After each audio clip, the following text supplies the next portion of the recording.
ជួយខាងខ្លះក៏មកពុកគុំយ៉ាងនេះយើងតោះខ្ញុំណែអរគុណណាស់បាទសូមឲ្យមកជួយគ្នាបាទដល់ចំណុចនេះគឺក្តៅតែចិត្តយើងទៅទូទៅយើងមានទំនោរទូទៅគេហៅថាស្គមដល់គាត់បាទមកទៅយកទៅទៅឥ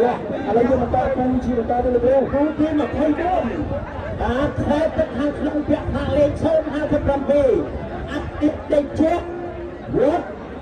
រកសាស័កបាទគឺមកអរិយខណ្ឌសាខែទឹកខាងក្រៅ060ជ្រៃសែនខាងវាសនាមានជ័យបារមីต้องក្រុមបាទต้องក្រុមដែលមកពីต้องក្រុមបាទវាអែមខាងបងប្អូនខាងវាអែមបាទគ្រប់វាអែមក្រៅយើងចាំមើលទៅ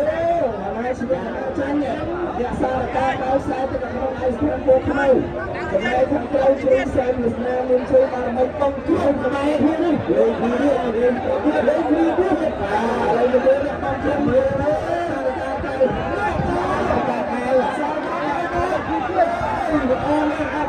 រគុណ